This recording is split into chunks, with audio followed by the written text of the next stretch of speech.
Este hino que o coro do Arthur cantou é uma composição de parceria do compositor da música com o apóstolo Paulo. Paulo que fez essa letra. Toda ela, do início ao fim, foi composta pelo apóstolo Paulo. O músico apenas inventou uma música que adornasse aquilo que o apóstolo Paulo havia dito. E o que Paulo disse na letra que ouvimos agora está inscrito na carta aos Filipenses, capítulo 2. E a frase de Paulo, antes de começar a dizer o que disse nessa letra,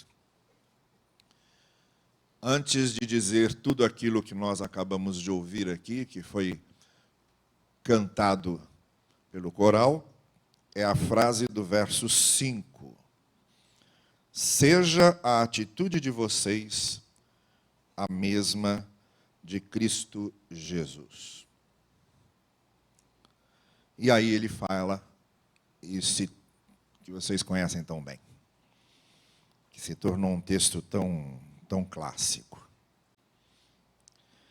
Alguns pesquisadores, depois do século XIX para cá, nós tivemos um avanço enorme na pesquisa bíblica e para a compreensão de muitos textos. Até o século XIX parece que nós estávamos andando às escuras. Mas depois do século XIX para cá, com as novas metodologias de crítica bíblica, de estudos dos manuscritos, do estudo das religiões comparadas, das técnicas de exegese e de interpretação, hoje há uma forte corrente que acredita que o que temos aqui não é exatamente um texto de Paulo, mas provavelmente até a letra de um cântico que a igreja primitiva costumava cantar. O que faz com que provavelmente Paulo estivesse, não o texto todo, mas pelo menos em algo da sua essência, citando a letra de algum hino cristão primitivo.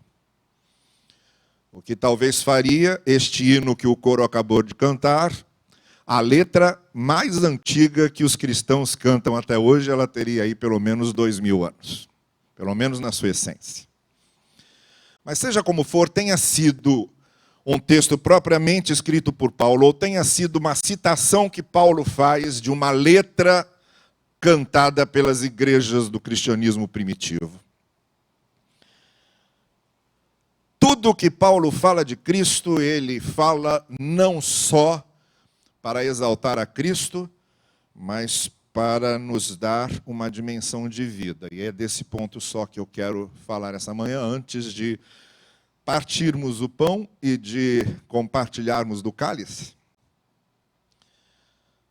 Porque também o que vamos fazer aqui com pão e cálice tem muito a ver com isso. Erramos profundamente quando pegamos um texto desse e achamos que ele foi escrito só para a glória de Deus e para a exaltação de Cristo. E quando você pega isso tudo que o apóstolo Paulo escreveu aqui e diz, isso aqui foi para glorificar a Cristo, foi também, mas não exclusivamente, porque o propósito dele era outro. Além de glorificar a Cristo, o propósito dele ia além. O propósito de Paulo era enfatizar o que ele começou dizendo, seja a atitude de vocês a mesma de Cristo Jesus. Que faz com que essa palavra de exaltação a Cristo tenha sido usada para servir como uma espécie de paradigma, de exemplo, de modelo, de padrão, para o tipo de relacionamento, o tipo de vida, o tipo de postura, o tipo de andar, o tipo de conduta que ele esperava que a igreja de Filipos tivesse, que era essa. Façam o que Cristo fez aqui. Desceu do trono, humilhou-se e depois foi exaltado. Sigam essa ordem. Sigam esse ritmo. Não invertam, porque se vocês inverterem, as coisas não sairão bem. Não terão resultado. E não é o projeto do reino. O projeto do reino tem um ritmo diferente. É uma contramão. Andar de acordo com o projeto do reino é uma contramão. A mão que estamos acostumados, e por onde vai a maioria dos carros, é esta: busque a sua própria exaltação, fique no trono, não ceda. Essa é a mão. Busque seus interesses, suas vantagens. Tenha sempre razão. Seja a sua palavra sempre a última. Se alguém precisa tomar algum prejuízo, que sejam os outros. Essa é a mão. A contramão que o projeto do reino de Deus propõe, e da qual o apóstolo Paulo fala, é a seguinte: façam o que Cristo fez. Cedam, desçam do trono, abram mão de direitos, abram mão das razões, abram mão dos orgulhos. Aqui é que está o motivo pelo qual Paulo fez ou a citação de um cântico primitivo, ou ele mesmo criou essas frases que se encadeiam poeticamente. Seja como for, isso não importa, é o que menos importa. O que importa é que Paulo só escreveu que Jesus Cristo é o Senhor para a glória de Deus Pai, para que isso servisse de exemplo, para que nós, como Cristo, também saibamos descer do trono, abrir mão dos nossos direitos, humilhar-nos a nós mesmos, engolirmos os sapos que forem necessários, suportarmos muitas vezes as ofensas em vez de buscarmos uma vingança fácil, para que depois, então, sejamos exaltados. Agora, em palavras simples, seria o seguinte: precisamos fazer como Cristo fez, de forma prática,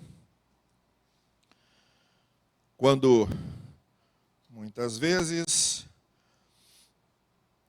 é preciso perdoar, quando fomos ofendidos, por mais que tivéssemos razão, e é preciso superar aquilo, então chega um ponto em que eu resolvo: não vou me sentir ofendido, nem vou levar isso em consideração, eu vou descer do trono, vou abrir mão dos meus direitos e vou engolir essa. Numa situação de convívio em que há uma ruptura iminente, há uma indisposição latente de relacionamento, há uma amargura, um ressentimento exposto no ar,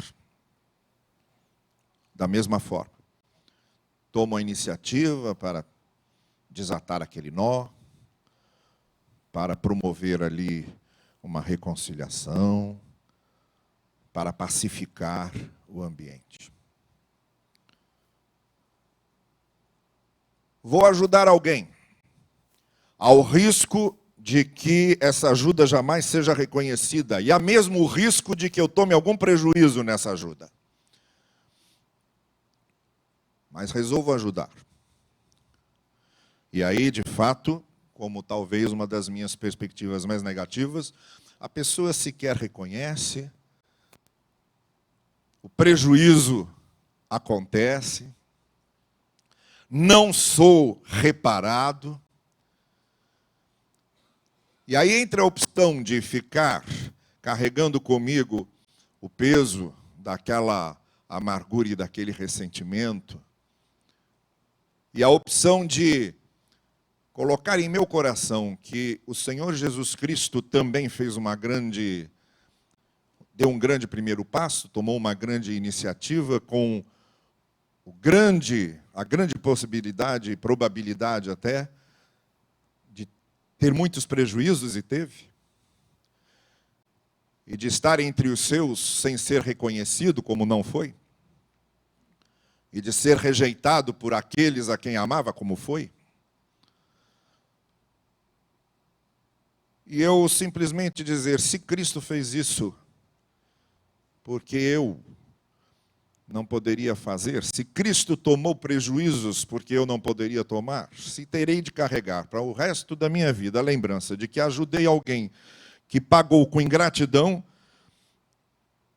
carregarei, em vez de carregar comigo um sentimento de vingança, de ressentimento, de ódio e de amargura. É disso tudo que Paulo está falando.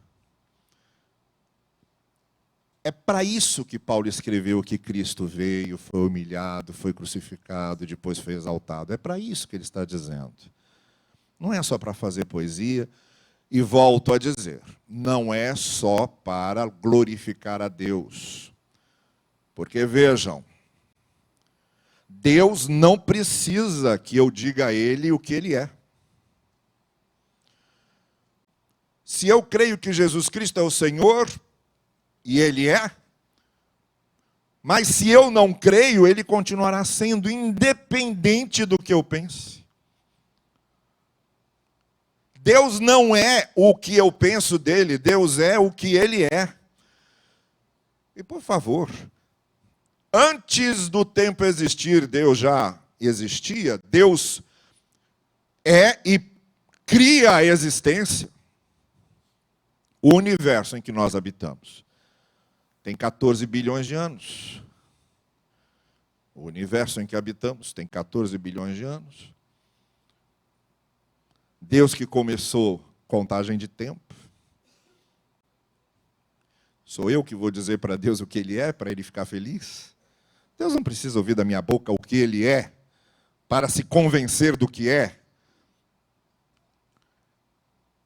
Então, a glorificação a Deus não foi o primeiro projeto de Paulo nesse texto. Deus sabe bem quem Ele é. Ele não precisa de um grupo ao redor dele para lembrá-lo disso. A questão é que quando nos lembramos de quem Deus é, a nós serve lembrar de quem Deus é, porque nós é que melhoramos quando sabemos quem Deus é. Então, quando Paulo escreve que Jesus Cristo é o Senhor, para a glória de Deus Pai, ele não escreve isso só para que Deus saiba disso, ou só para a glória de Deus. Ele escreve isso porque o propósito dele começa ali na primeira frase. Seja a atitude de vocês a mesma de Cristo de Jesus. E qual foi? Foi essa. O que esse texto quis dizer é só isso. Cristo desceu do trono, foi humilhado e depois foi exaltado. A mão do projeto do reino é essa. Descer do trono, ser humilhado, para depois ser exaltado. Nesta vida, há injustiças, há dores, há coisas que nos incomodam, que nos inquietam. Há absurdos, há coisas que não explicamos, há tragédias, sim, há.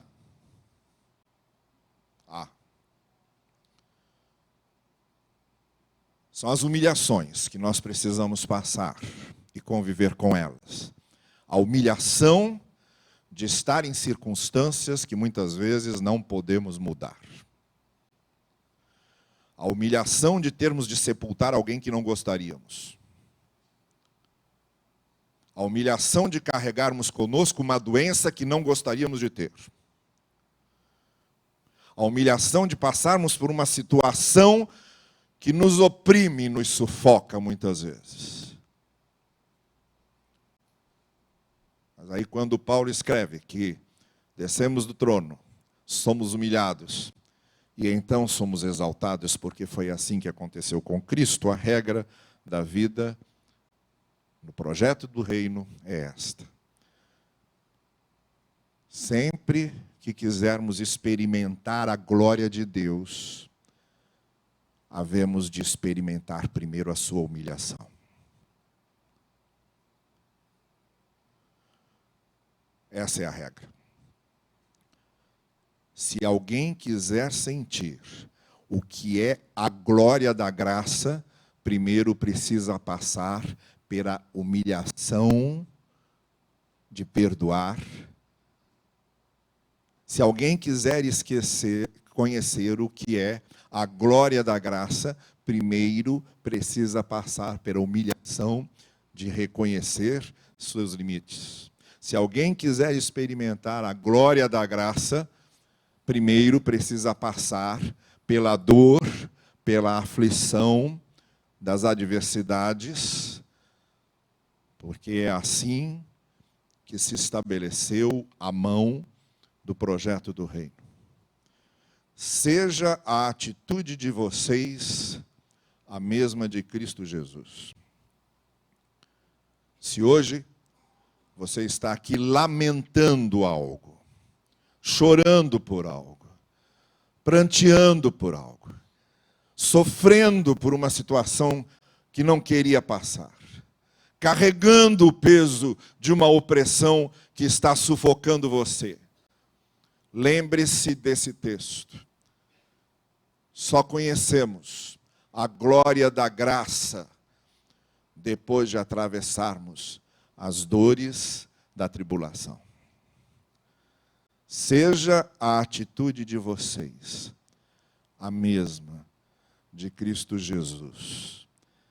Agora, quando vamos partilhar o pão e o cálice, que estejamos fazendo deste ato o nosso compromisso com o Senhor de seguirmos o seu modelo. Senhor, eu preciso saber descer do meu trono. Eu preciso aprender a descer do meu trono. Eu preciso aprender a ceder. Eu preciso aprender a pedir perdão. Eu preciso aprender a consertar erros. Eu preciso aprender a ser como tu, a andar como andaste.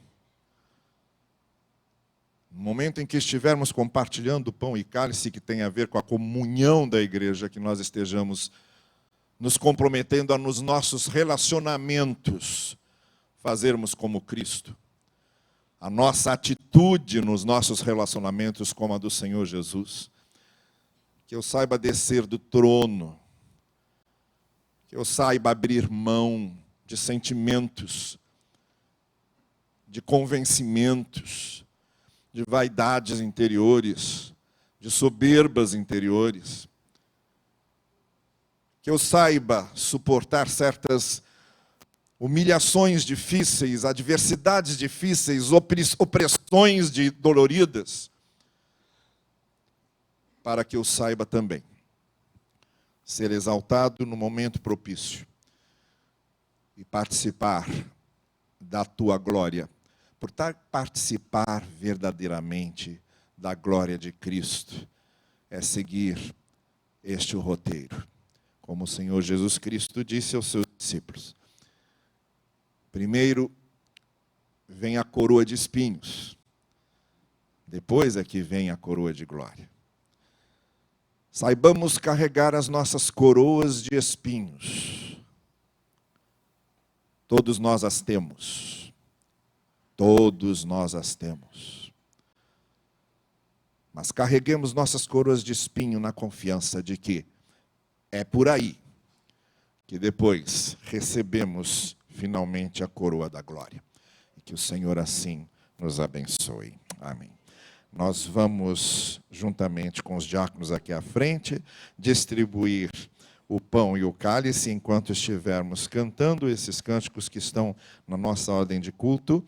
E depois de recebê-los, nós vamos juntos partilhar desse que é o símbolo do corpo e do sangue do Senhor Jesus. Peço aos diáconos que venham aqui à frente para que nós façamos a distribuição enquanto estivermos cantando juntos.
Seu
O Senhor Jesus, tomando o pão, disse aos seus discípulos: isto é o meu corpo, que é partido por vocês, comam dele todos, comamos todos deste pão.